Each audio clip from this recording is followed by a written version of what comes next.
James Willen, it's this lovely wine from Donnafugata's next Sherazade 2018 vintage, Nero d'Avola, Sicilia. Fantastic, wonderful producer, beautiful wine. So stay tuned, I'll tell you more about this elegant, gorgeous expression of Sicilia.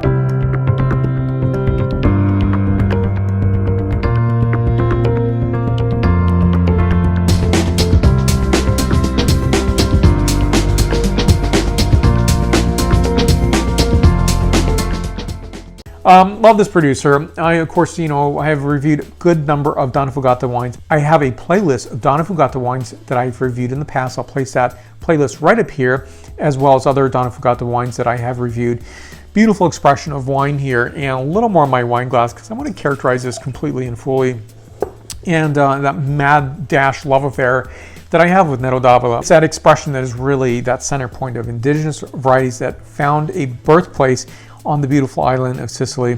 And to me, it's just such an outstanding, gorgeous wine, one that is to enjoy the food. It was the first variety that I tasted from Sicilia, and this is over a generation ago. I've always looked forward to every single bottle that I've tasted, and definitely love all the wines that Donnafugata produces. So here you go, let me show you the label. So you look at their images, I mean, they're just so dreamy and beautiful and expressive. So there's a QR code to look at the sustainability statement from Donnafugata. They're very concerned. They're immaculate vineyard sites and immaculate winemaking facilities. And so I think this is just that, immense love for the island itself, the immense love of being in this industry, and to contribute as little in terms of, contributing to greenhouse gases. And I think they're just doing such a splendid job. So it's really speaking true in terms of coloration to the variety. It's a mid-garnet coloration, so something you can see somewhat through. It's a semi-vitreous, I would say, and just completely friendly and approachable wine. Now, this is a wine that's being produced around the Contessa Intalina area. So I'll place a map right here where Contessa Intalina is, and I've been on the site. It's absolutely gorgeous. It's almost that storybook characterization where I'm just like, oh my gosh, I could live here. So I've stayed on the site itself overnight in this beautiful windswept area of Sicilia on the western part of the island. So it's a brand that's come alive. You see the very beautiful Sicilian ceramics and artwork, and it just really seems to work so well together.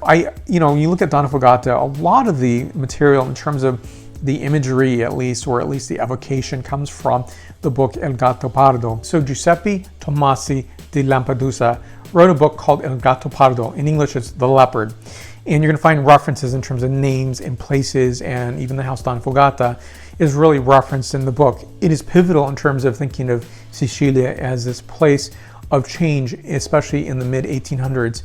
And that's something where you're having the Italian kingdom is coming about. The unification of Italy is happening, and life as Sicilia had known for the past several hundred years under, the Kingdom of Aragon or the Kingdom of the Two Sicilies really is an upheaval. It's a very pivotal moment in terms of how things change rapidly. But I also like to think in terms of Sicilia, in terms of, it's a crossroads in the Mediterranean, and so many cultures have spent time on there, have left their influence on the island. But it's also, there's something very curious about wine. Even though all that happens, there's a signature that is still that Sicilian heart that is part of it. So I get very excited about it, especially being to Sicily twice. I hope to go back, hopefully soon after, where it's safe to travel again, and to experience these beautiful wines. I think they're just remarkable, compelling, such a great price point.